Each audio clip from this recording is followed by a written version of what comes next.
तो प्यारे बच्चों, एग्जाम्पल 38 की तरफ को चलते हैं और अच्छा एग्जाम्पल है। देखो, आपको ये सारे क्वेश्चन करने से सिर्फ एक बेनिफिट है, वो है आपका प्रैक्टिस। प्रैक्टिस अच्छी हो जाएगी, हर चीज़ों के बारे में जानना शुरू कर दोगे। आज नहीं तो कल फिर से आपको ये क्वेश्चन सॉल्व करने, तो आज ही हिम्मत करके इस तरह के क्वेश्चन को सॉल्व कर लो। यहाँ पर लिख देते हैं सॉल्यूशन। आपसे इस क्वेश्चन में क्या कह रहा है? आपसे कह रहा है if the unit of force is 1 kilo Newton. Force को आपको 1 किलो न्यूटन में लेना है, फोर्स को न्यूटन में लेना है, और जो लेंथ का है यूनिट वो है 1 किलोमीटर। वहीं अगर टाइम की बात करोगे तो आपको 100 सेकंड इस्तेमाल करने। तब अगर आप ऐसा कर रहे हो तो मास का यूनिट क्या होगा? मास का यूनिट, तो आपको एक चीज़ पता है, फोर्स क्या होता है? फोर्स होता है मास इनटू एक्सेलरेशन।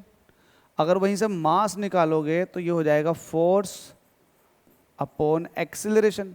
अब देखो, मास को फोर्स में रहने देना, फोर्स में ही रहने देना, क्योंकि फोर्स में चाहिए, लेकिन आपको लेंथ भी लेनी है। इस फॉर्मूले के अंदर लेंथ कैसे लेकर आओगे तो मैं आपको बताता हूँ। फोर्स को आप ऐसे रहने दो F, लेकिन एक्सेलरेशन क्या होता है? एक्सेलरेशन क्या होता है? LT-2।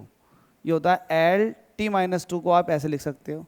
सही करके लिखोगे तो ये आ जाएगा FT2/L।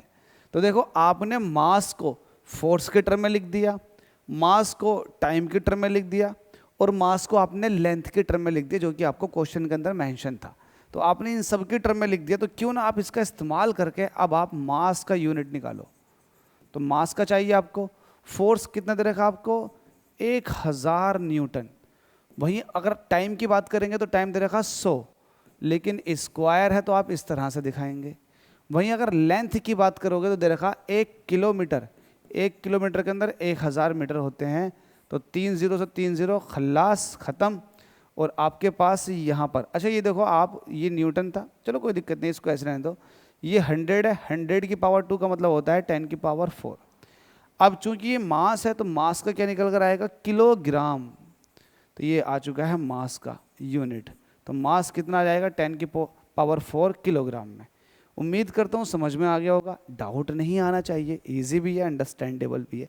तो इसी तरीके से सारा 11th कंप्लीट करा दूंगा मैं आपका, मेरे साथ बने रहिएगा बस।